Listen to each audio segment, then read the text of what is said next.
esteja convosco. Ele está no meio de nós. Anúncio do Evangelho de Jesus Cristo segundo Mateus. Glória a vós, Senhor.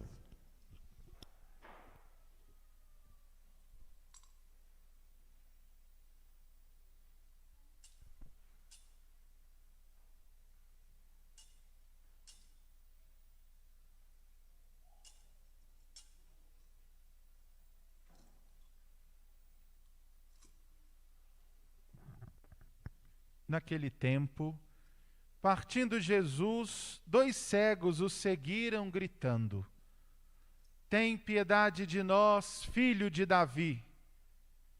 Quando Jesus entrou em casa, os cegos se aproximaram dele. Então Jesus perguntou-lhes: Vós acreditais que eu posso fazer isso?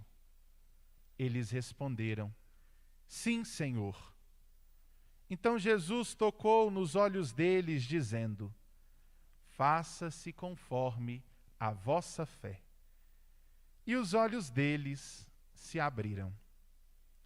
Jesus os advertiu severamente: Tomai cuidado para que ninguém fique sabendo. Mas eles saíram e espalharam sua fama por toda aquela região. Palavra da salvação. Glória a vós, Senhor.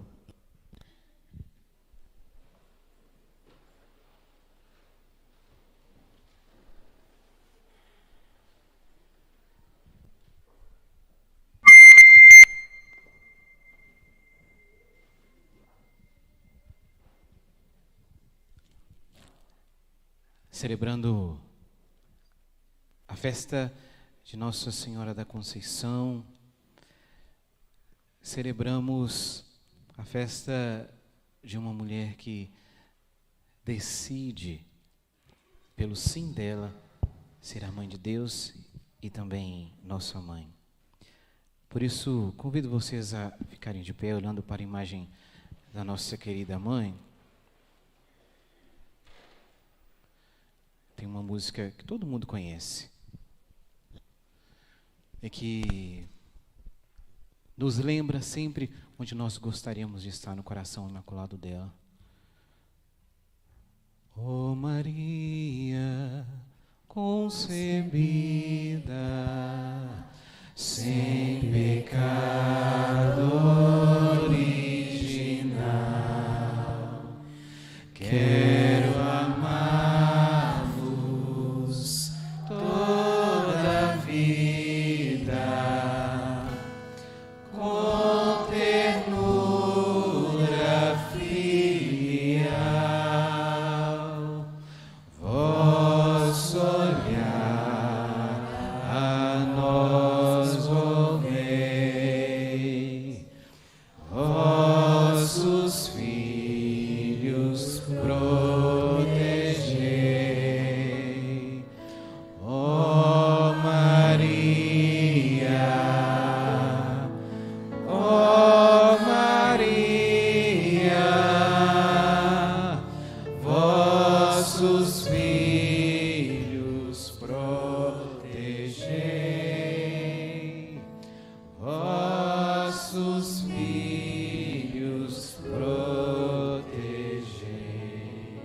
Rogai por nós, Santa Mãe de Deus, para que sejamos dignos das promessas de Cristo. para sempre. Amém.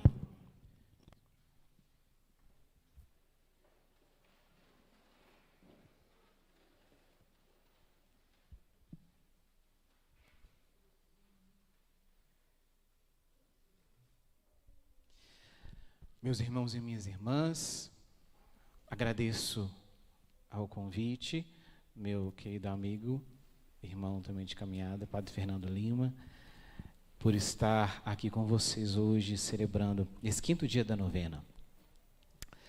Eu gosto sempre de dizer assim, celebrar a festa de um padroeiro nosso significa celebrar, na verdade, as grandezas e as maravilhas que Deus fez na vida de quem nós celebramos. Então, quando nós viemos aqui para a igreja, Quando sairmos das nossas casas, durante 9 dias, durante 10 dias, não sei quantos dias aqui são, se tem uma preparação antes, mas quando nós nos dispomos a sair de casa por determinado tempo, para louvar o nosso padroeiro, louvando aqui a Nossa Senhora, a Imaculada Conceição, nós, na verdade, queremos honrar mesmo a Jesus Cristo e a Deus, por tantas maravilhas que Deus fez na vida de Maria, a ponto de hoje amarmos tanto a ela, que sairmos de casa durante todos esses dias. Então, no fim das contas, quando nós saímos de casa para louvar a Maria, a louvar a nossa querida mãe, a mãe da Conceição, na verdade nós queremos louvar e bendizer verdadeiramente a Deus. E assim a vida do cristão, assim a vida de todo aquele que se dispõe a ser de Jesus Cristo. Assim é a vida de todo aquele que se dispõe a ser de Deus, que se dispõe em ser um verdadeiro cristão, uma verdadeira cristã. Quando nós, meus irmãos e minhas irmãs, nos esforçamos para ser de Deus, nós pedimos um pouco da Virgem Maria, a capacidade que ela tem de honrar a Jesus Cristo. Então, assim deve ser a nossa vida. Honrar a Jesus Cristo dia após dia, honrar a Deus dia após dia, a ponto de, honrando tanto a Ele, honrar a Virgem Maria. Então, assim nós não corremos o risco, assim nós não corremos o medo, como às vezes a gente é acusado pelos nossos irmãos de outra denominação, protestantes. Às vezes eles nos acusam de idolatria. Mas aquele que é verdadeiramente cristão, aquele que é verdadeiramente católico, tem uma grande certeza, como eu disse no início, é preciso amar tanto a Deus, louvar tanto a Deus, esforçar tanto para fazer a vontade dele, que no fim das contas, eu amo a Virgem Maria. De modo que, por mais que eu ame a ela, por mais que eu louve a ela, por mais que eu me esforce para ser um verdadeiro filho e devoto dela, no fim das contas eu vou estar esforçando para honrar a Deus por tudo aquilo que Ele fez na vida dela. Escutando a liturgia de hoje, nós ouvimos um trecho do Evangelho de Mateus, um evangelho muito bonito. Diz assim: partindo Jesus, 2 cegos o seguiam e gritando dizia assim: Senhor, filho de Davi, tem piedade de nós. Já logo no início do evangelho, a gente precisa focar logo na primeira linha. Partindo Jesus, 2 homens cegos seguiam a ele. Muitas vezes nós também somos como esses 2 cegos, que dia após dia se esforça por, caminhando ao encontro de Jesus Cristo, tem um forte desejo de ser curado. De modo que, quando os cegos estavam, bem provável que eles tinham chegado em determinado momento, que eles viram Jesus de perto. Ou então, ainda que eles não tivessem visto Jesus, avistado Jesus, eles, por um grito de clamor e de confiança, eles gritaram assim: Senhor, tem piedade de nós. Porque justamente eles sabiam, ao conhecer a boa nova, eles sabiam que eles precisavam enxergar. Uma vez que sempre que nós andamos por uma vida longe do Evangelho, uma vez que todas as vezes que nós andamos uma vida distante de Jesus Cristo, nós somos como esses 2 cegos. Como alguém que sabe que precisa logo de enxergar tantas maravilhas que Deus fez na nossa vida, mas que muitas vezes o nosso egoísmo, muitas vezes a nossa própria condição nos faz cegos. E é justamente, meu irmão e minha irmã, essa condição de cegueira que Jesus espera de nós, a nossa aproximação dele para que ele possa vir nos curar. Porque o evangelho, como foi dito, ele não fica lá, ele é um evangelho é a vida nova. É a vida nova de modo que, quando eu escuto esse evangelho, eu passo a ter certeza, assim como esses dois que caminhavam cegos, às vezes até sem direção, ao encontrar com Jesus Cristo, puxaram todo o ar que eles tinham, gritaram: Senhor, filho de Davi, tem piedade de mim, como um grito de súplica, que muitas vezes a gente dá. Não sei vocês, ou talvez seja só eu, que quantas vezes a gente, vivendo uma vida que não está conforme o Evangelho, porque é justamente o Evangelho que nos dá um norte para saber assim, eu preciso mudar. Porque meu irmão e minha irmã, quem não conhece a Boa Nova, não sabe nem que precisa mudar. Para ele a vida que ele está vivendo está tranquila. Não estou dizendo que todo aquele que não conhece a palavra de Deus está condenado ao inferno. Isso é outra coisa. Mas o que eu estou dizendo é que todo aquele que não tem acesso à Boa Nova, que é o próprio Jesus Cristo, às vezes, e muitas das vezes, ou quase sempre, nem sabe que precisa enxergar. E muitas vezes a gente andava ou anda assim, porque eu acredito que todos nós que estamos aqui hoje, ao conhecer o Evangelho, despertou um desejo de ser melhor. Porque, meu irmão e minha irmã, se você está aqui, se eu estou aqui, saí de longe, lá de São José da Lapa, ou vocês que estão aqui, saindo do trabalho, cansados, se nós estamos aqui, se não for para mudar de vida, se não for para ser pelo menos mais próximo de Deus, a gente está aqui à toa. Porque, como eu disse no início da homilia, se a gente não está aqui para uma mudança e uma aproximação a Jesus Cristo, não faz verdadeiramente sentido a gente estar aqui. Então, assim como esses dois cegos, só descobriram que precisavam enxergar quando eles escutam que existe uma boa nova que nos chama à aproximação a Jesus Cristo. E aí, voltando a dizer, muitas vezes, quando nós estávamos distantes do Evangelho, a gente nem sabia que precisava voltar a enxergar. Talvez andávamos uma vida como cegos, talvez andávamos uma vida como alguém que enxergava, por exemplo, se eu tirar o óculos aqui, não enxergo nada. Aliás, não enxergo o rosto de ninguém. Então, eu enxergo vultos. Sei que tem pessoas aqui, é lógico, mas sem o óculos eu não consigo enxergar nada plenamente. Ao colocar o óculos, eu consigo enxergar aquilo que verdadeiramente, quem são vocês? O que está à minha frente? E o Evangelho é a mesma coisa.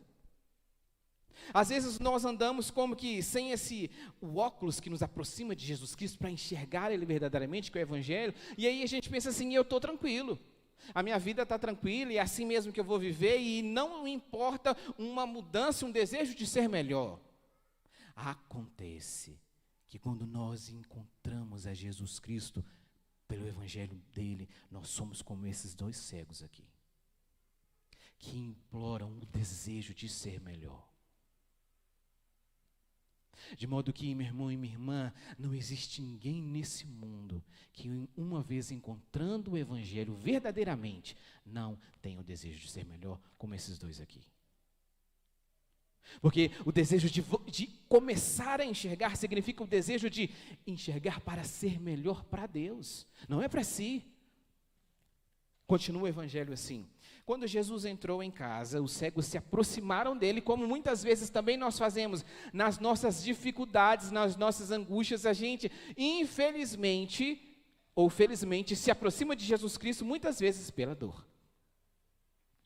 Por alguma dificuldade que a gente precise, como eles dois, correram atrás de Jesus porque eles sabiam que era Ele quem podia curar, e não é outra pessoa. Assim também nas nossas necessidades. Para tudo aquilo que a gente precisa, quem verdadeiramente, para aquilo que é essencial na nossa vida principalmente, quem pode nos curar é Jesus Cristo. Maria, por meio de Jesus, mas é sempre Ele, é sempre Ele. E aí então, Jesus perguntou-lhe: vós acreditais que eu posso fazer isso? Eles responderam: sim, Senhor. E aí, é verdadeiramente a mesma pergunta que Jesus faz para nós. Quando a gente chega para Ele e pede: Senhor, cura aquilo que eu preciso. Senhor, tira de mim a trave que me torna cego. E aí Jesus pergunta assim para nós: Vós acreditais, você acredita que realmente posso fazer? Porque uma vez que Ele faz, Ele cura para que a gente se torne melhor. Então, esse pedido também não pode ser um pedido inconsequente.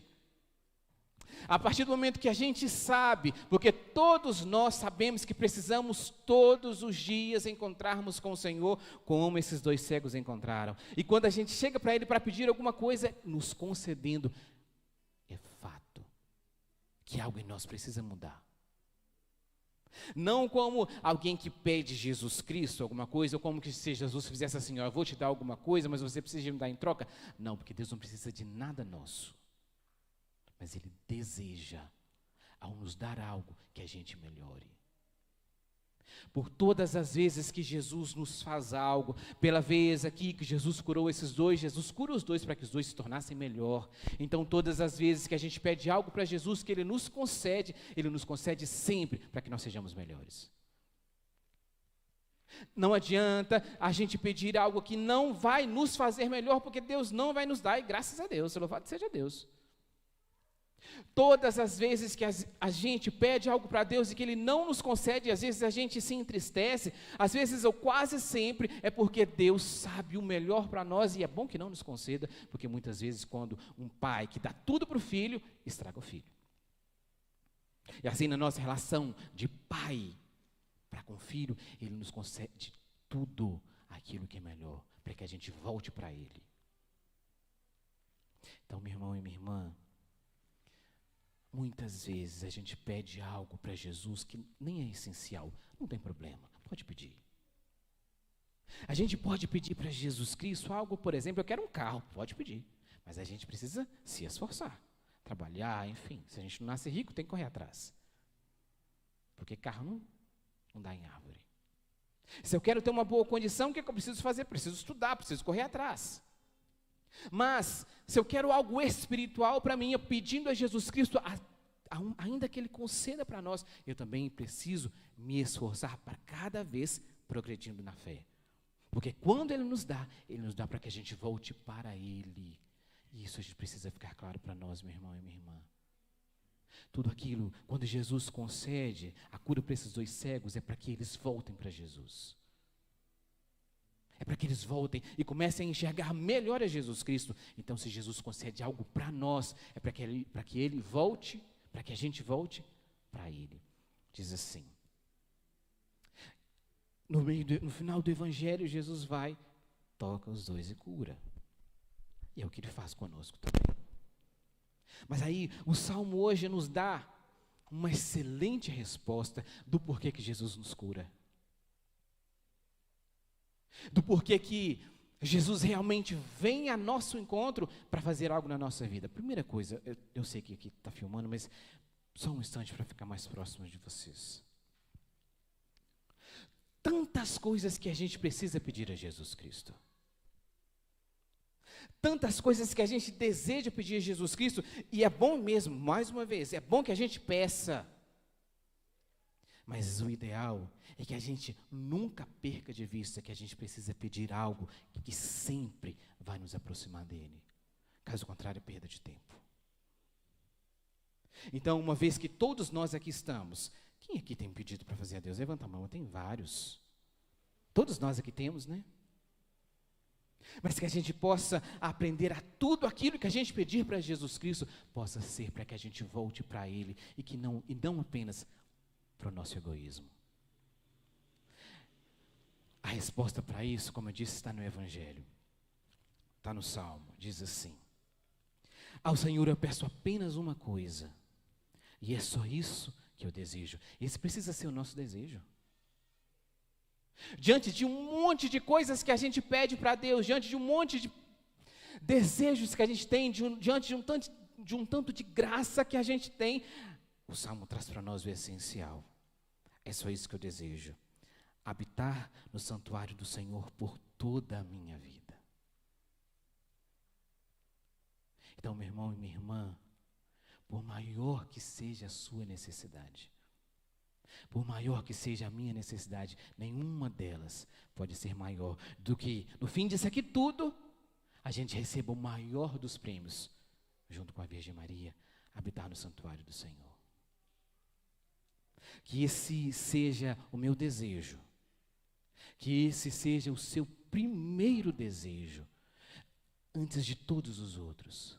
No final da vida, depois de tudo aquilo que a gente fizer aqui na terra, porque a única certeza que a gente tem aqui é que a gente não fica para semente. É a única certeza que a gente tem, que a gente vai, daqui a gente vai passar por uma outra vida, que é a vida eterna. Enquanto essa vida é assim, passa como um sopro, a vida eterna, como diz, é para sempre. Por isso que o pedido essencial não é aquele que fica aqui. Não é. Então, por exemplo, se eu peço para um jovem ou uma jovem, pede um namorado ou uma namorada, é algo interessante, não tem problema. Mas é um pedido bom, é um pedido louvável, é um pedido importante, mas que fica aqui. Pode ser pedido? Pode, mas não é o essencial. O essencial é o pedido que eu recebendo, eu levo ele lá para cima, para a vida eterna. E o pedido, como diz o Salmo, é apenas uma coisa, esse deve ser o nosso pedido. É só isso que eu desejo, habitar no santuário do Senhor por toda a minha vida. Que esse meu irmão e minha irmã, assim como o pedido desses dois cegos, seja o verdadeiro pedido nosso. No fim da vida, quando acabar tudo e quando começar tudo, a gente entre no santuário do Senhor e viva lá com a Virgem Maria Imaculada Conceição por toda a nossa vida. Que esse seja o nosso verdadeiro pedido. Então, mais uma vez, convido vocês a ficarem de pé. Olhando para a imagem da Nossa Senhora Imaculada Conceição, pedindo a ela que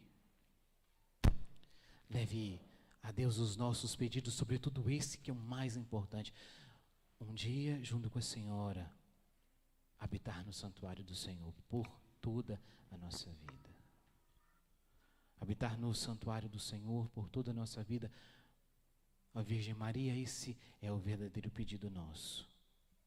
E assim como tantos pedidos nossos que aqui estão, de tantas pessoas que aqui estão, se for do agrado de Jesus, recolha todos eles, mas sobretudo o mais importante, entrar no santuário do Senhor, onde a Senhora está e onde Jesus está para sempre. Imaculada, Imaculada,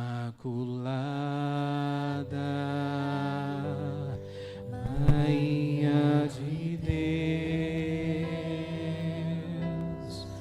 coração pobre acolhendo Jesus. Imaculada, Imaculada, Maria do povo, Mãe dos aflitos que estão junto à cruz. Mais uma vez, Imaculada, Imaculada, Maria de Deus, coração pobre, coração pobre acolhendo Jesus. Imaculada, Imaculada, Maria de Deus, Mãe dos aflitos que estão junto à cruz, rogai por nós, Santa Mãe de Deus, para que sejamos dignos das promessas de Cristo para sempre. Amém. Amém.